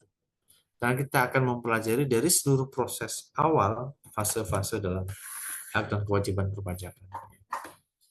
Jadi di dalam putusan banding itu, ya kita bisa membaca berapa awal mulanya wajib pajaknya itu. dikenai ketetapan pajak. Kemudian di situ ada cerita bagaimana SK keberatan diterbitkan. Jadi dari semua flow yang uh, tiga, tiga fase ini, baik fase pengawasan, sengketa maupun penyelesaian sengketa, itu sebenarnya tergambarkan jelas di putusan pengadilan pajak. Apakah itu nanti ketika dibanding ya, di proses banding itu wajib pajaknya yang menang, atau pajak yang kalah, atau sebaliknya. Itu kan. Kalah menang itu hal biasa itu teman-teman di dalam undang-undang pajak seperti ini. Ya, di dalam fase-fase pemenuhan hak dan kewajiban berpajak.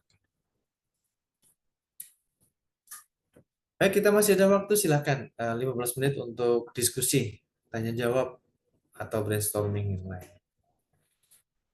Selain masih pemeriksaan, mungkin akan berniat untuk fase sengketa, baik itu keberatan, banding, atau penilaian kembali, silakan. Atau yang sudah, bahkan sudah diperiksa. Bagaimana Pak Musin, apakah saya bisa mengajukan banding? Apakah saya bisa mengajukan keberatan? Silakan ditanyakan.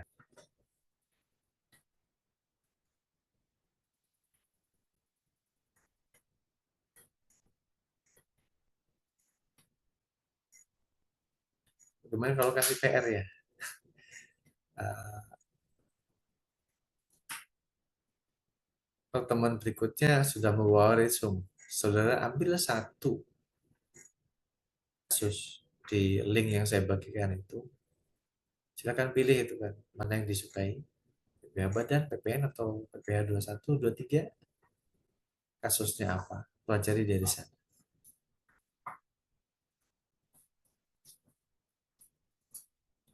Boleh juga model seperti itu ya. Saya minta resume aja. Yang bersengketa siapa, wajib pajaknya siapa. Terus petugas pajaknya juga nggak usah ditanya lah, DJP pasti. Kemudian eh, kronologis sengketanya apa, hitung-hitungnya bagaimana, itu ada. Nah contohnya ya di sini, kasus putusan banding PT Bukit Asam. Bahwa menurut terbanding gitu kan, itu selalu begitu. Kemudian pemohon banding kan membantah itu. Bantahannya bagaimana? Asik. Oke, kita udah sampai peninjauan kembali dan seterusnya. Udah. Masih ada bab-bab yang lain mengenai penagihan pajak gitu kan. Nanti akan kita coba bahas di materi-materi berikutnya, di pertemuan berikutnya. Kita masih ada, menurut catatan saya, 3 pertemuan lagi ya. 3 pertemuan lagi ya, Senin, Selasa, dan Rabu. Semuanya ada 8 pertemuan dan kita saat ini di pertemuan yang kelima dan kita sudah jauh melangkah gitu kan sampai ke penyelesaian sengketa. Oke, saya ada waktu 10 menit. Ayo ditanya ditanya dong gitu kan. Eh, Kasus yang sedang saudara hadapi boleh gitu kan. Mumpung ada kelas, mumpung saya bisa, kalau saya bisa memberikan jawaban, saya berikan berdasarkan pengalaman yang pernah saya alami. Silakan.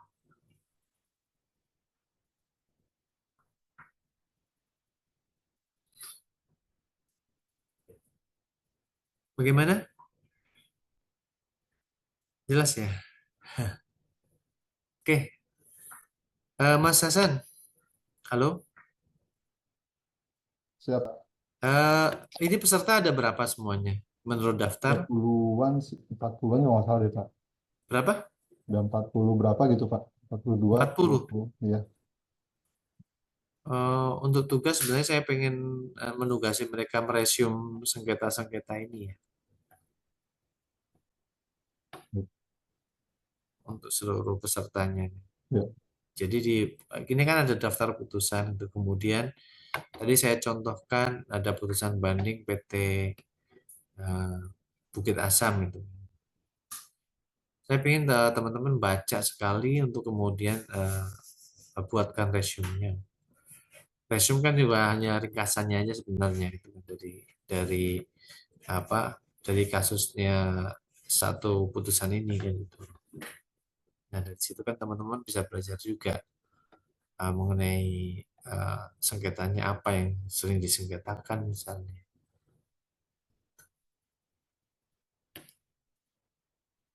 Sekali-kali nanti kita coba ya. Tapi di sini saya baru menganjurkan kepada teman-teman untuk silakan buka ya daftar putusan pengadilan pajak ini. Klik aja satu ya, salah satu yang saudara kita oh saya suka PPN gitu kan. Oh saya suka PPh Badan. Oh saya suka PPh 23 misalnya. Ya silakan. Misalnya dibuka, nanti akan terdownload langsung. Dari downloadan itu nanti akan, nah ini contohnya open file ya, saya open. Di PT yang lain, ini contohnya adalah PT Supreme Energy, ya, Supreme Energy, kemudian lawannya pasti Direktur Jenderal Pajak. Kemudian hasilnya apa? Hasilnya ternyata putusannya apa? Putusannya menolak banding. Kalau menolak banding berarti pemohonnya dalam hal ini Supreme Energy kalah, kan? Berarti yang menang adalah Direktur Jenderal Pajak. Itu ya contohnya. Ini kalau menolak. Kemudian ada yang mengabulkan, kayaknya ada yang mengabulkan deh. Putusan banding, coba kita baca. PT Kayung Agro Lestari ya, yang mengajukan permohonan banding. Lawannya adalah Direktur Jenderal Pajak. Kasusnya apa? Nah, ini di bawahnya. Duduk perkaranya. Nah, nanti saya pengen itu juga sekali-kali. Yang bersengketa, Dinan Energi sama Direktur Jenderal Pajak. Duduk perkaranya apa? Ini ketahuan nih. Dari SKP-nya, pasal 23. Berapa dia kena pajaknya? Jumlahnya 556.000. Ini teman-teman, yang tadi kemarin saya sebutkan. Hanya 566.000 gitu kan. Kalau menurut kita kan dibayar kalau perusahaan sebesar itu kan. Nah, tapi ternyata tetap 556.014 rupiah PPh. Dan pemohon banding tidak setuju.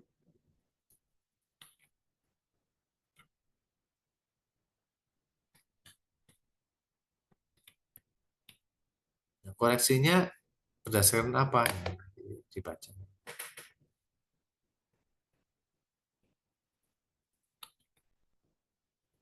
Ini terkait dengan pinjaman gitu ya.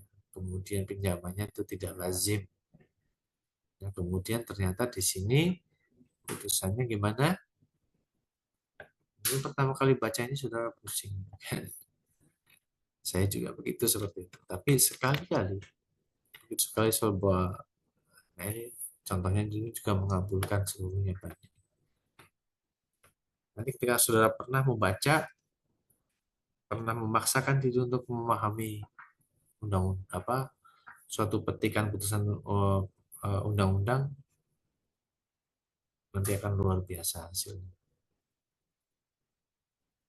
Hasil dalam hal apa? Dalam hal pemahaman perpajakan tentu. Formal maupun material itu saudara bisa belajar dari salinan putusan pengadilan pajak ini.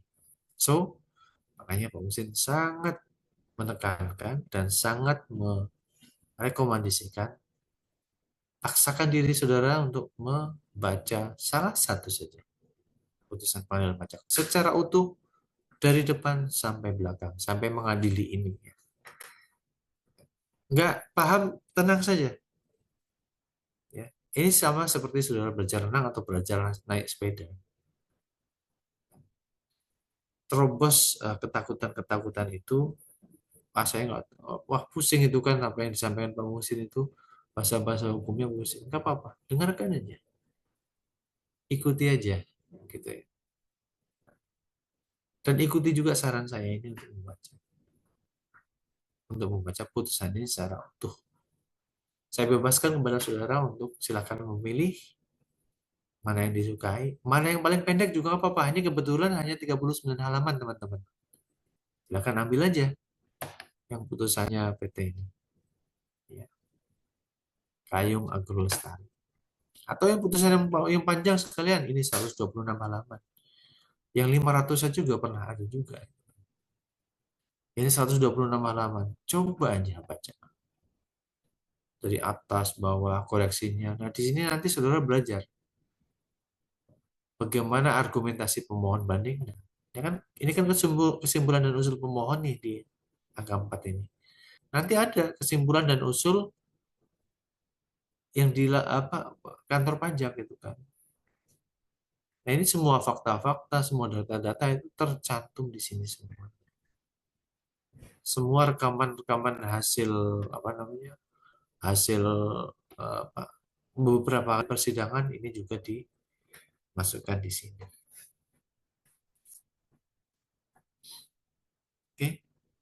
Itu saja highly recommended, saran Pak Musin untuk saudara baca putusan banding ya di pengadilan pajak sebagai apa, bacaan wajib yang kalau ini saya wajibkan aja lah ya. Saudara wajib membaca. Kalau perlu nanti resume-nya saya buatkan apa namanya formatnya, silahkan buatlah resume sebagai pengganti ujian. Mungkin saudara membuat resume putusan banding ini, saya kira dengan membuat resume itu, karena ini banding itu nanti terkait dengan fase-fase berikutnya, saudara juga sudah dianggap juga sebagai belajar itu kan secara konkret apa itu eh, ketetapan pajak, apa itu banding, termasuk juga materialnya itu juga sudah harus kuat di sana untuk memahami itu. Karena ini ketika kita bicara putusan ini ya, ini kan sudah bicara materi yang di atas ini. Diketahui bahwa terbanding dengan alasan memohon banding ini saling beradu argumentasi di sini. Sampai mereka mengambil memetik pasal-pasal ini kan, Undang-Undang PPH pasal 4 ayat 1, pasal 4 ayat 1, ayat 1 huruf F dan seterusnya. Ini semua mereka eksplor di sini. Ya. Oke, baik, kita sudah sampai di penghujung. Terima kasih. Untuk selanjutnya silakan sambil liburan, sambil mulai buka-buka